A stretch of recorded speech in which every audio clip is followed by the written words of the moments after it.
Baik, materi yang pertama adalah pendidik dalam perspektif pendidikan Islam. Pendidik dalam Islam adalah orang-orang yang bertanggung jawab terhadap perkembangan peserta didiknya, dengan upaya mengembangkan seluruh potensi peserta didik, baik potensi afektif, rasa, kognitif cipta, maupun psikomotorik karsa.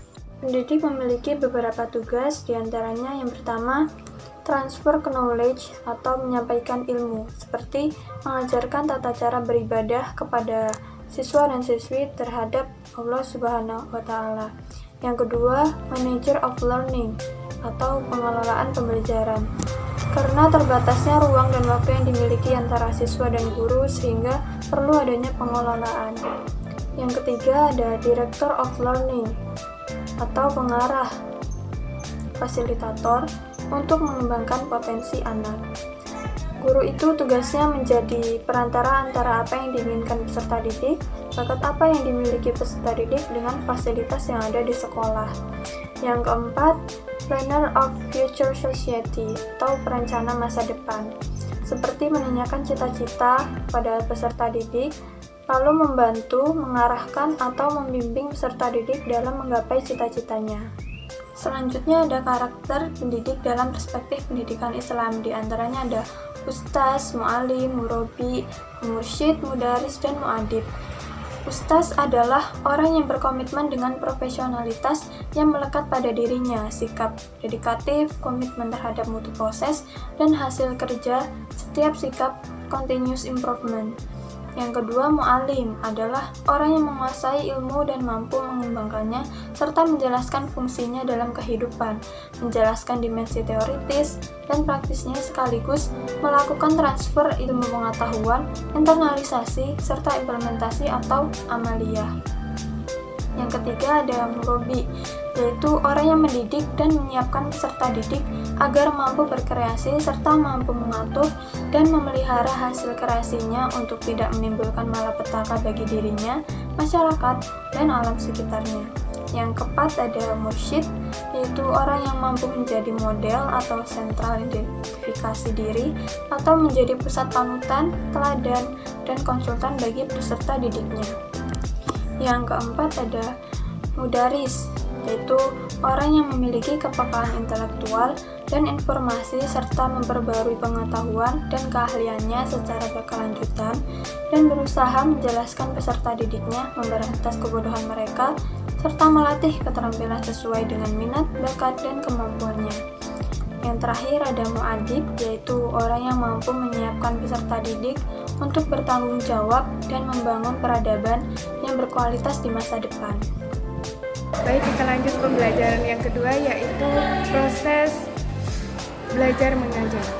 Proses belajar mengajar, yaitu yang pertama adalah proses belajar. Proses belajar adalah proses yang dialami oleh para siswa ketika mengikuti pelajaran di sekolah. Dari proses belajar itu, siswa bisa mendapatkan kebaikan intelektual, yaitu seorang siswa itu bisa menumbuhkan rasa pada diri siswa itu sendiri, yaitu dengan mengembangkan intelektual dia yang sudah diperoleh dari sekolah. Terus yang kedua adalah aktif. Siswa itu harus aktif, yaitu aktif dalam bertanya, aktif dalam kegiatan, dan aktif dalam setiap pertanyaan-pertanyaan yang diberikan oleh guru. Yang ketiga adalah kecakapan. Kecakapan adalah yaitu bagaimana seorang siswa itu harus cakap dalam menangkap, dalam berpikir setiap pelajaran yang diberikan oleh pengajar atau guru. Jadi menjadi seorang siswa itu harus memiliki tekad tersendiri, harus memiliki ciri-ciri tersendiri yang harus ditumbuhkan oleh diri kita sendiri. Jadi bagaimana harus menjadi seorang siswa yang baik itu harus jadi seorang siswa itu harus mematuhi peraturan sekolah. Jadi seorang siswa itu harus memberikan contoh yang baik. Lanjut dengan proses mengajar. Proses mengajar adalah proses yang dialami oleh seorang guru ketika berada di dalam kelas dengan memberikan pelajaran-pelajaran kepada setiap murid. Nah, Ada beberapa metode-metode, yaitu ada metode ceramah. Ceramah itu memberikan pemahaman yang banyak sekali kepada seorang murid. Jadi seorang guru itu harus memahamkan siswa dan harus memberikan kebaikan-kebaikan tersendiri terhadap siswa. Yang kedua adalah tanya jawab. Guru itu harus memiliki pertanyaan-pertanyaan, harus mengembangkan bagaimana sih menjadi seorang guru itu harus memiliki ide-ide tersendiri dengan memiliki pertanyaan-pertanyaan yang unik dan menarik. Lanjut yaitu dengan diskusi. Diskusi adalah mengajarkan para murid memecahkan masalah dengan bermusyawarah. Selanjutnya C, evaluasi dalam pendidikan Islam, yaitu dibagi menjadi dua. Satu, pengertian evaluasi pelajaran, dan yang kedua, fungsi evaluasi pembelajaran. Evaluasi berarti menilai sesuatu, arti mengandung nilai sesuatu, sedangkan menilai itu mengandung arti mengambil keputusan terhadap sesuatu dengan mendasarkan diri atau berdasarkan pada ukuran baik buruk, sakit sehat, pandai bodoh atau yang sebagainya.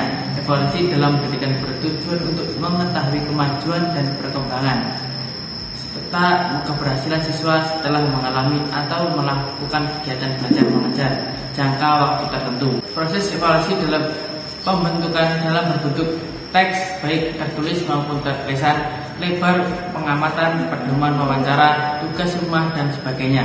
Evaluasi bisa dilakukan guru kapan saja. Evaluasi bisa dilakukan sebagai kegiatan selama pembelajaran berlangsung. 2. Fungsi evaluasi pendidikan Islam. Evaluasi dalam pendidikan agama Islam berfungsi sebagai umpan balik atau dikenal dengan istilah murojaah. Dengan istilah murojaah terhadap kegiatan pendidikan, umpan balik berguna untuk A. Islah, yaitu perbaikan atau pendalaman terhadap semua komponen pendidikan termasuk perbaikan perilaku, wawasan, dan kebiasaan peserta didik. B. Tazkiyah, yaitu penyucian terhadap semua muatan pendidikan, artinya melihat kembali program-program pendidikan yang dilakukan pada apakah program tersebut penting atau tidak dalam kehidupan peserta didik. Apabila terdapat program harus dihilangkan dan dicarikan sublimasi yang cocok dengan program sebelumnya. C. Tasdid, yaitu memodernisasi semua kegiatan pendidikan, kegiatan yang tidak relevan baik untuk kepentingan internal maupun eksternal, perlu diubah dan dicarikan penggantinya yang lebih baik. Oke, poin ke D yaitu kompetensi guru. Kompetensi guru di sini mencakup atau meliputi 4 kriteria. Pertama, pedagogik, kedua, kepribadian, ketiga, sosial, keempat, profesional. Di sini saya akan menjelaskan dan memberikan contoh-contoh penerapan dari masing-masing kompetensi tersebut. Pertama, kompetensi pedagogik. Kompetensi pedagogik meliputi pemahaman terhadap peserta didik, perencanaan dan pelaksanaan kegiatan belajar, evaluasi hasil belajar, dan pengembangan peserta didik untuk mengaktualisasikan potensi yang dimilikinya. Jadi guru harus mampu mengoptimalkan potensi-potensi yang dimiliki oleh peserta didik untuk mengaktualisasikan di dalam kelasnya. Dan guru juga harus mampu melakukan kegiatan penilaian terhadap kegiatan pelaksanaan pembelajaran. Contoh penerapannya yaitu memanfaatkan teknologi informasi dan komunikasi dalam pembelajaran. Lalu yang kedua contohnya yaitu berkomunikasi secara efektif, sopan, dan santun. Yang kedua yaitu kompetensi kepribadian.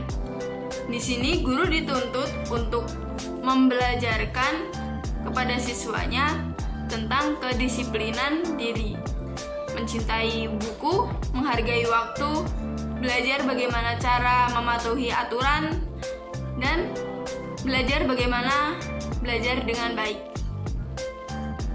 Semuanya itu akan berhasil jika guru juga disiplin dalam melaksanakan tugas-tugasnya. Contoh penerapannya, menampilkan diri sebagai pribadi yang jujur, berakhlak mulia, dan teladan bagi peserta didik dan masyarakat.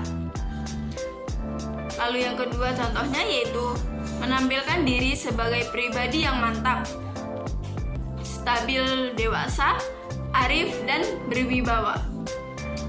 Untuk poin yang ketiga yaitu kompetensi sosial.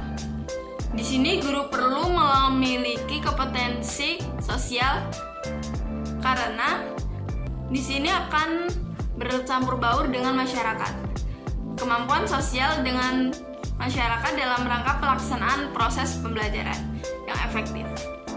Dikatakan demikian karena dengan dimilikinya kompetensi tersebut, otomatis hubungan sekolah dan masyarakat akan belajar dengan lancar. Sehingga ada keperluan dengan orang tua, siswa, para guru tidak akan mendapatkan kesulitan. Contoh penerapannya yaitu bertindak objektif serta tidak diskriminatif. Karena pertimbangan jenis kelamin, agama, ras, kondisi fisik, latar belakang keluarga, dan status sosial ekonomi.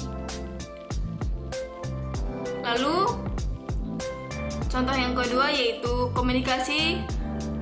berkomunikasi dengan komunitas, profesi sendiri, dan profesi yang lain secara lisan maupun tulisan. Lalu yang keempat yaitu kompetensi profesional. Kompetensi profesional adalah kemampuan menguasai materi pembelajaran secara luas dan mendalam. Selain itu, guru mempunyai tugas untuk mengarahkan belajar siswa untuk mencapai tujuan pembelajaran. Singkatnya, guru dituntut menyampaikan materi, bukan hanya menguasainya saja. Contoh penerapannya yaitu pertama, menguasai materi, struktur, konsep, dan pola pikir. Pola pikir yang mendukung pembelajaran yang diampu. Lalu contoh yang kedua yaitu pengembangan potensi pembelajaran yang diampu secara efektif.